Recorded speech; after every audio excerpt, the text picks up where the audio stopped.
우리나라에 수출해 오던 반도체 관련 핵심 소재에 대해서 앞으로 한국으로 수출하는 일을 어렵게 하는 규제 조치를 발표했습니다. 미국 중앙은행인 연방준비제도가 기준금리를 0.25%포인트 내렸습니다. 2008년 금융위기 이후 10년 7개월 만에 처음으로 금리 인하를 단행한 건데요.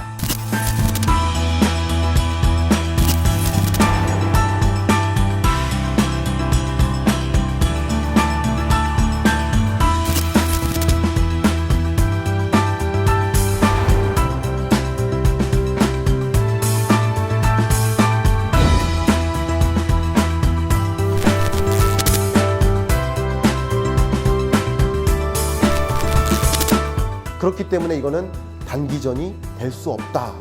미국과의 기준금리 격차, 이게 굉장히 중요한 요소가 되겠다. 그럼 앞으로 평균 소비 성향이 더 떨어질 거라는 것이 예상 가능하죠.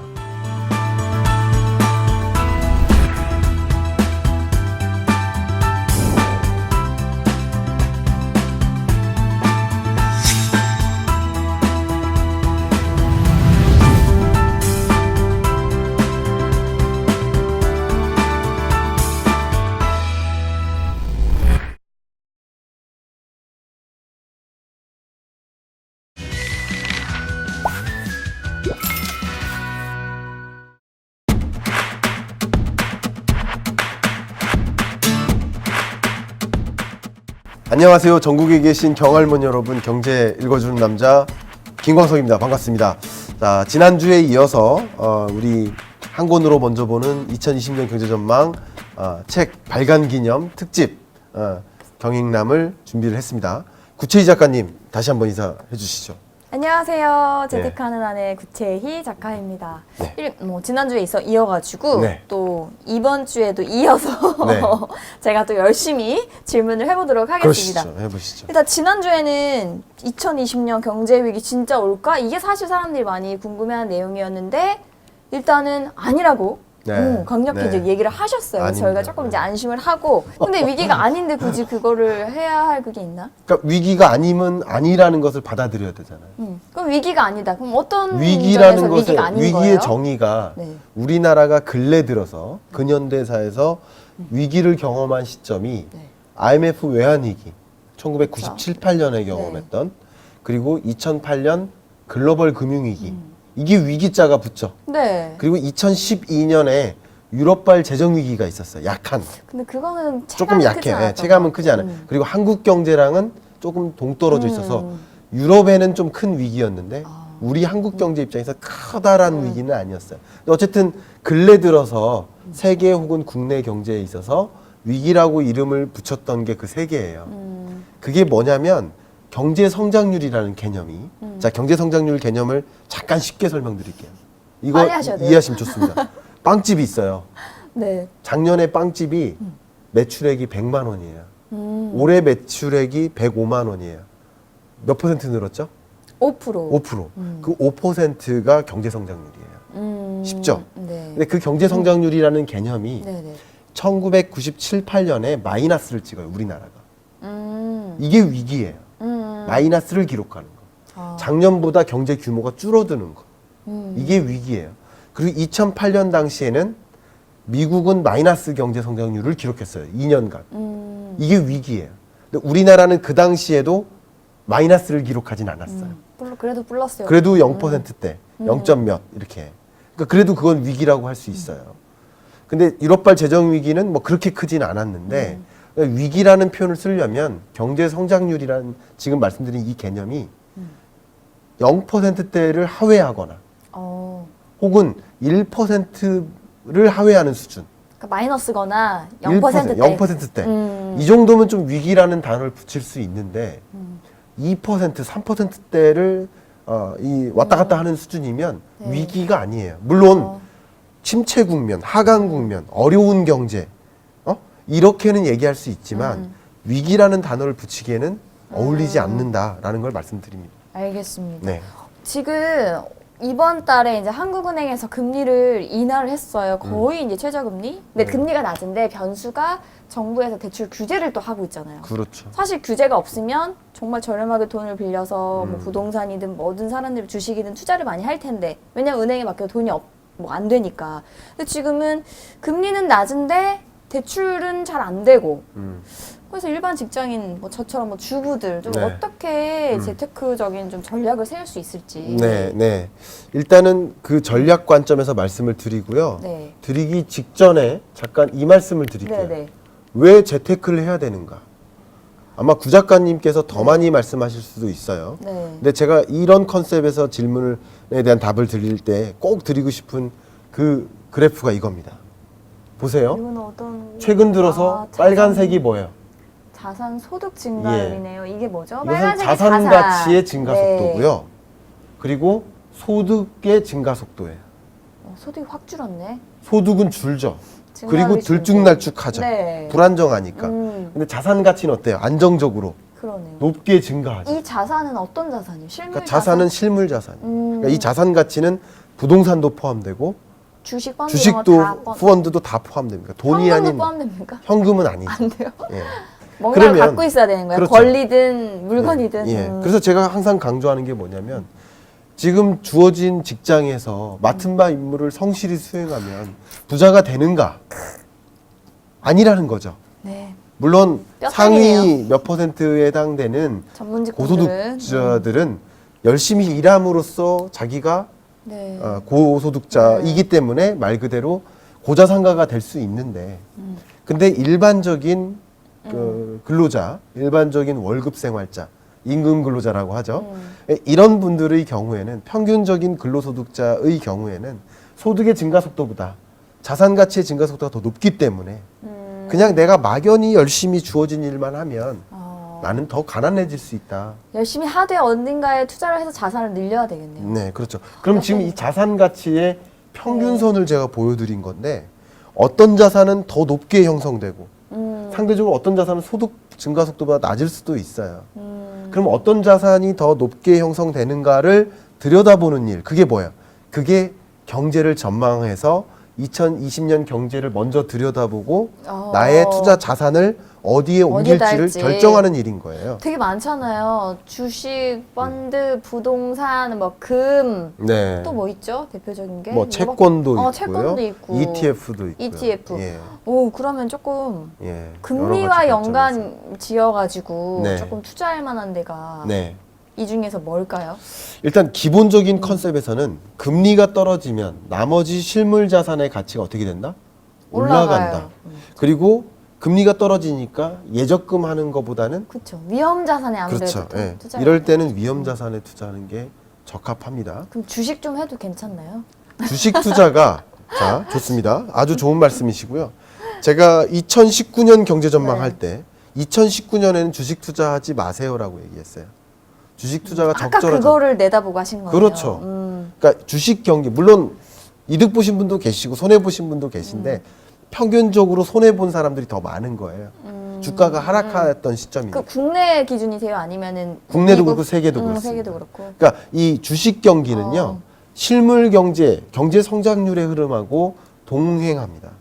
선행 아니에요? 동행합니다. 동행해요. 그러니까 이건 어제 보여드렸던 건데 경제가 이렇게 하락하는 국면에서는 지난주에 주식 투자하는 거 아니에요. 오. 적절한 시점이 아니라는 거죠. 근데 이제 반등하는 국면, 이렇게 반등하는 국면에는 주식 투자도 괜찮다라고 말씀드릴 또 수 주식, 있어요. 펀드, ETF 다 비슷하니까 다 괜찮다는. 그렇죠. 투자 의사 결정 하셔도 된다라는 말씀을 드리고 싶어요. 그리고 부동산 사실 예. 우리나라 사람들이 집에 대한 애착이 정말 남다르잖아요. 네네. 부동산은 사는 것도 좀 중요하지만 또 저처럼 뭐 1가구, 1주택인 분들은 또 어느 시점에 내가 매도를 할지도 되게 좀 찾기가 어렵거든요. 그거를 좀 예. 금리나 좀 경제 예. 성장률과 좀 연관을 지어서 어떤 전략을 좀 취하면 좋을까요? 부동산 관점에서 질문을 주셨으니까 네. 역시 마지막으로 하나 더 그래프를 보여드리겠습니다. 준비성이 철저하시네요. 준비 다 되어 있는 거예요. 책 안에 있는 그래프입니다. 제가 한번 재밌는 거 한번 말씀드릴까요? 2019년 경제 전망 책을 네. 발표할 때 네. 그때는 이 그래프가 똑같이 들어가 있었는데 이만큼이 업데이트가 안 됐었겠죠. 2018년 말에 냈으니까 네네. 그때 통계는 여기에서 잘려 있었을 거예요. 네네. 여러분 2019년 경제전망 책을 갖고 계신 분들 한번 다시 열어보세요. 근데 2018년 한 8월 정도까지의 통계로 네. 2019년 경제전망 책을 솟아오르기 냈기 때문에 직전이네. 솟아오르거나 솟아올랐을 때 네. 이때를 말씀드린 건데 자 이때 제가 뭐라고 했냐면 자 보세요. 전세 가격이 떨어지죠. 파란색. 네. 0 밑으로 떨어지죠. 그리고 빨간색 매매 가격은 올라가죠. 아파트가 평균적으로. 이거는 이제 증감률이니까 0 이상이면 계속 네. 올라가는 거고요. 0 미치면 떨어지는 거예요.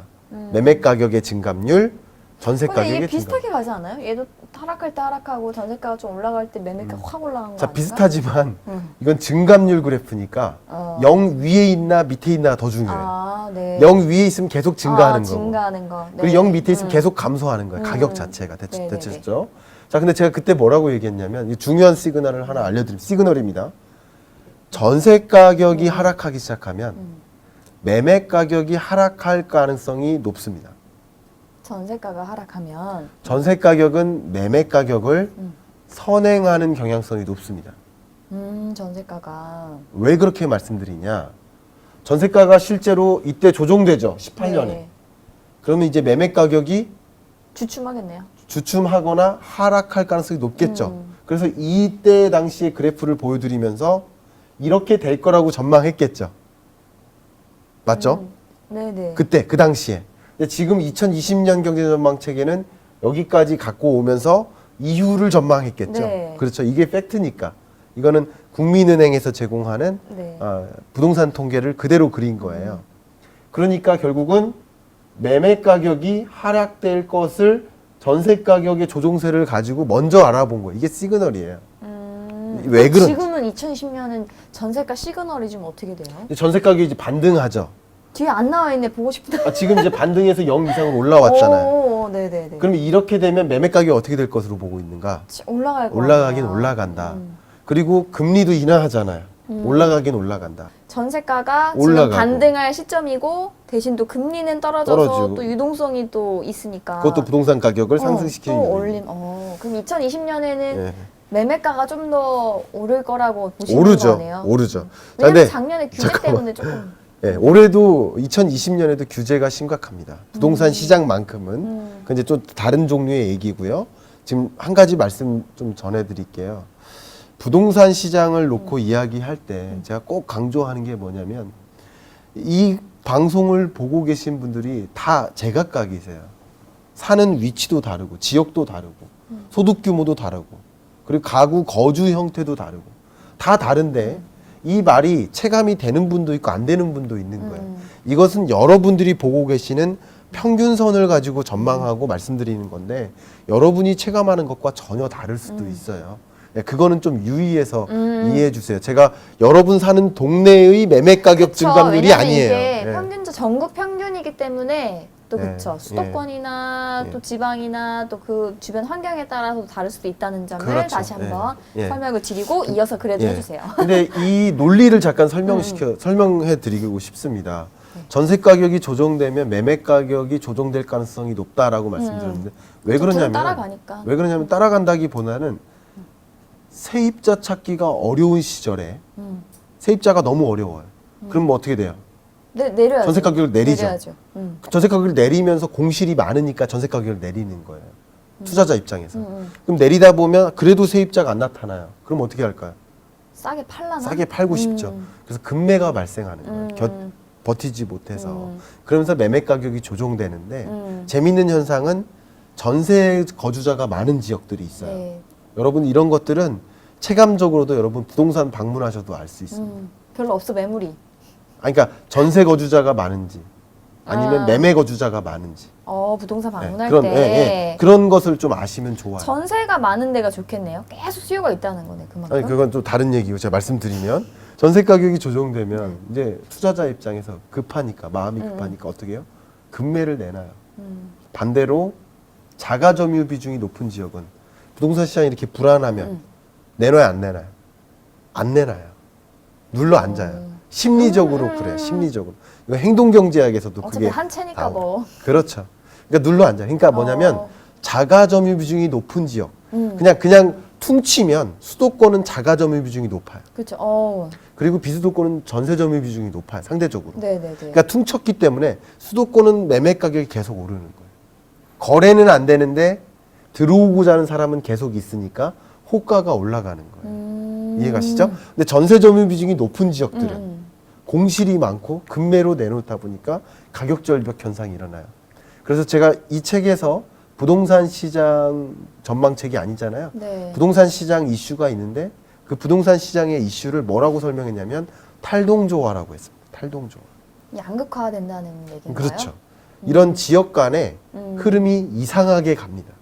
그러니까 저 평균적으로는 상승세를 맞이하지만 그러나 탈동조화 현상이 강하다. 더 어려워졌네요. 그러면 어려워지네. 어쨌든 전반적으로. 보시는 구독자분들이 어쨌든 서울, 수도권, 지방 이렇게 계실 거 아니에요. 예. 그래서 물론 예. 부동산 전문 컨설턴트는 예. 아니지만 경제 전망의 흐름 측면에서 봤을 예. 때 말씀드릴게요. 네, 예. 대략적인 포인트만. 자, 일단 나머지는 포인트 알아서 하나는 하셔야죠. 내가 자가가 아니다. 네. 전세 점유자다. 지금. 예. 네. 그렇게 가정하면 네.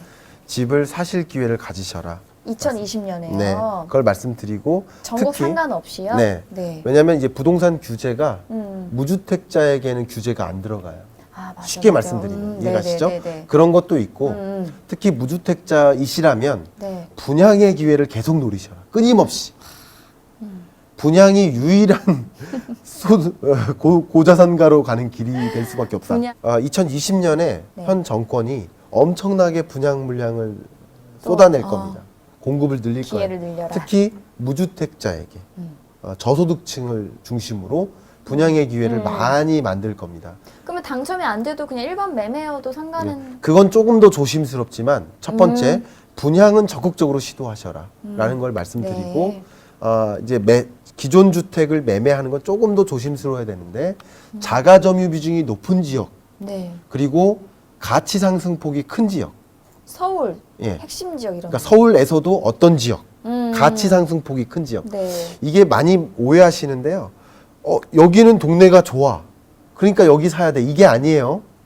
여기는 동네가 나쁜데 앞으로 좋아질 것 같아. 이런 지역을 사는 거예요. 투자 관점에서는. 투자 관점. 어쩌면 투자 관점에서는 정주 여건을 좀 포기하실 필요도 있어요. 정주 여건이 뭐죠? 예를 들어서 학교가 많거나 주변에 뭐 좋은 뭐 여러 시설들이 많은 뭐 교통시설이라든가 이미 다 역세권 형성된 이런 지역은 가치 상승폭이 낮죠. 이미 많이 올랐다는 그 가치가 상승할 여지가 별로 없잖아요. 근데 같은 서울 내에서도 갑자기 여기 들어서 초등학교가 들어서 이런 것은 가치 상승폭이 높잖아요. 상대적으로 그렇죠. 그런 지역을 중심으로 투자 의사 결정하는 거 굉장히 좋습니다.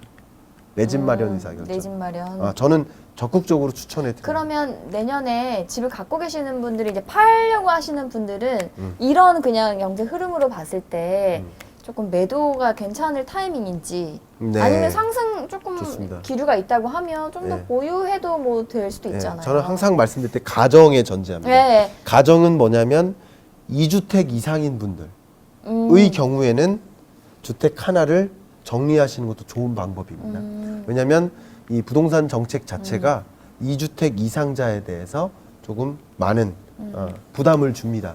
세금적인 측면에서. 네. 그런 것들도 있어요. 비과세 혜택을 누리면서 그렇죠. 예, 그것도. 일시적으로 2주택의 그런 혜택도 누리고 팔 때는 또 1주택자로서의 혜택도 가져가고. 네, 네. 그리고 저 필요한 시점에는 전세로 저 집을 바꾸기도 합니다. 내주택으로 바꾸기도 그럼 하고. 2020년에 네. 교수님 같으시면 네. 집을 좀 파실 네. 타이밍이에요? 아니면은 조금 더 괜찮은 지역을 내가 뭐 또 추가해서 뭐 그래서 여러분 자가시라면 파실 이유가 없는 거고. 1주택? 그죠? 오, 그런 좋은 이유가 포인트네요. 없잖아요. 그죠? 자가시라면. 1주택자라면. 조금 더 또 어떻게 그렇죠. 계속 갖고 올해보다는 괜찮다는 예. 거니까. 그리고 뭐 지방권이라면 또 다른 얘기입니다. 가격이 추가 조정이 될 거기 때문에 지금이라도 매도하는 게 적절할 수 있겠습니다. 내가 투자 결정을 할 때는 약간 이런 얘기도 듣고 저런 얘기도 듣고 본인 스스로 결정을 하는 거기 때문에 알아서도 그 부분은 하실 거예요. 그래도 저는 이제 드리는 말씀에 책임을 드리기 위해서 그 가정을 계속 드립니다. 어떤 대상자에 한해서 2주택자라면 네. 적절한 시점에 이제 가격이 상승사가 완만하게 이어집니다. 완만하게 평균적인 아파트 2주택자요? 매매 가격이 아니 평균적인 아파트 매매 가격이 네. 2020년에 아, 완만한 완만한 상승세. 상승세. 아주 완만해요. 왜냐하면 평균이니까. 왜냐하면 탈동조화 때문에. 그리고 2019년 올해, 그러니까 작년 규제 나옴부터는 약 한 1년간 약간 좀 억눌린 것도 조금 있어서 저는 그렇죠. 그런 네. 영향도 있지 않을까라는 그것도 생각도 좀 있습니다. 들더라고요. 네. 네. 부동산이 꼭 또 심리적인 것도 영향을 미치니까 그건 또. 뭐 그리고 여러 가지 그 규제들이 많이 들어갈 텐데 분양가 상한제도 마찬가지입니다. 이것도 이제 확진적으로 이게 분양가 상한제를 적용하기보다는 점진적으로 적용해 나갈 거예요. 어쨌든 그런 과정에서 가격 상승폭을 좀 누르는 그런 역할을 네. 또 합니다. 정책도 다 들여다볼 수는 없지만 그런 관점에서 2주택 잘하면 여기 조금 설명 나와 그런 있죠. 설명 나와 있습니다. 네. 네. 오늘 받았어요. 진짜 오늘 나와가지고 저도 미리 읽어보고 왔으면 좋았을 텐데 너무 따끈따끈한. 여기에도 또 구체적인 더 추가적인 거는 있으니까 책을 또 보시면 될 것 같고 마지막으로. 마지막으로. 그러면 네. 조금 네. 어렵다 하시는 분들이 있으니까 음. 부동산 말고라도 음. 2020년에 우리가 관심을 갖고 봐야 될 재테크 뭐 특정 분야 같은 거 있을 것 같아요. 네. 좋습니다. 좀 개인적으로 이런 부분들은 괜찮다. 뭐 네. 아니면 금리가 떨어지니까 지금이라도 뭐 적금 들어도 괜찮다라든지 네. 네. 뭔가 교수님께서 네. 개인적으로 생각하시는 추천 포인트, 예. 투자 포인트가 있습니다. 주식 투자 의사 결정은 나쁘진 않다. 주식. 예, 2019년보다는 개선될 것이기 때문에. 근데 중요한 것은 어떤 종목이냐가 사실 어떤 중요해요. 종목? 그래서 중요하다? 이제 여러 가지 그 주식 종목을 선택하는 일도 여러 가지가 있겠지만 네. 우리 지난주에 그거 잠깐 얘기했어요. 2020년 예산안. 아, 네, 맞아요. 예산안이 뭐냐면 나라 살림살이에요. 매년 나라 살림살이를 이렇게 가져가겠다라는 게 방향성이에요. 재정 정책의 방향성. 그럼 돈을 많이 쓰는 분야에 우리가 이걸 그렇죠. 붕업시키겠다 그거죠. 이건 예. 거죠? 거기서 많은 오. 투자 포인트들이 관전 포인트들이 많아요. 그러니까 다시 말하면 금리는 통화 정책이고요. 경기 부양적으로 재정 정책은 말 그대로 이런 예산을 정책. 쓰는 거예요. 그럼 이 두 가지가 경기 부양적으로 가는 거예요. 네. 이게 또 반등의 신호라고 볼 수 있어요. 왜냐면 우리가 부동산 투자도 사실 정부에 따라가는 게 제일 편하거든요. 어디 규제할 거다면 예. 굳이 하지 말라는 예. 거 할 필요 없듯이 예산을 이렇게 쓴다는 거는 거기에 분명히 우리가 관심을 갖고 어떤 종목을 살 때나 편입을 할 때도 그 분야를 조금 중점적으로 보면은 나쁘지 않다는 좋습니다. 거잖아요. 예. 그렇죠? 그런 관점 한 가지 말씀드리고요. 중요하게 생각하는 산업이 있어요. 아, 산업. 예. 아까 R&D? 그건 이제 반도체? 하나의 큰 방향성이고요. 산업이 소재 부품 장비는 산업은 아니에요. 그건 이제 분야고요. 분야. 예, 산업이 있는데 그 산업 산업은? 중에 DNA로 지정을 했어요. DNA. 이 D는 빅데이터를 설명합니다. 데이터. 빅데이터 산업. 그리고 또 한 가지 N 이거는 네트워크. 이거는 5G 기반 산업이에요. DNA예요? 예. 네트워크. 네, 네트워크. 5G. 5G를 뜻합니다. 5G 기반 산업. 그리고 나머지 A는 당연히 뭘까요? AI. 그쵸. 인공지능. 하나 예, 맞췄다. 예. 이런 영역에 많은 투자를 진행합니다. 그럼 이런 영역에서 투자 관전 포인트를 좀 찾아가시면 좀 좋은 오늘 서칭 들어가야죠. 예, 예. 그런 시점이지 않을까 말씀드리고요. 반등한다고 지난주에도 말씀드렸는데 반등할 때 특히 어디가 반등한다? 아시아 신흥국들이 반등한다. 아시아 신흥국에. 그러면 유망한 아시아 신흥국 ETF 이런 거 투자도 굉장히 좋을 수 있겠습니다. 이런 말씀 드리고 마지막으로 제가 한 가지만 더 코멘트 더 드린다면 있나요? 네네. 너무 많은데 다 말씀 못 드리니까 예산안에 보면 인재 육성안이 있어요. 네. 이게 뭐냐면 우리나라가 일자리가 부족하다고들 하지만 이 인재 분야, DNA 분야 이런 분야에 인재는 또 부족해요. 그래서 이런 인재, 인공지능 전문가, 빅데이터 전문가 이런 전문가들을 집중적으로 육성하기 위한 엄청난 예산을 계획했습니다. 그래서 이 강의를 듣고 계신 분들, 이 영상을 보고 계신 분들 중에서는 또 주변이나 본인이 또 이런 교육 프로그램을 활용해서 나도 이 사회에서 이 요구하는 그런 인재가 되겠다. 대학생들 분들은 너무 좋죠. 또 이런 환경에서 자랐잖아요. 어릴 때부터 이런 걸 좀 포인트로 가져가도 되겠다. 그렇죠? 취준생이라든가 경쟁력이 있을 것 같죠. 뭐 기존 직장에서 퇴직을 준비하시는 분이라든가 이런 공공 컨셉에서의 무료 교육 프로그램들이 많이 많아서. 생깁니다. 정부의 지원을 이제 많이 하니까. 그렇죠. 공학자들은 당연한 거고요. 엔지니어링 네. 영역에서는 당연한 거고요. 비공학자들도 경상계열 법학자 다 마찬가지예요. 여러 분야에서 이런 산업에 대한 관점을 둔 그런 네. 전문가들을 집중적으로 양성할 겁니다. 여러분 채용 공고 사이트 아무거나 한번 들어가 보세요. 금융기관들에서 지금 누구 채용하는지 빅데이터 경력자 찾습니다. 인공지능 전문가 박사 찾아요.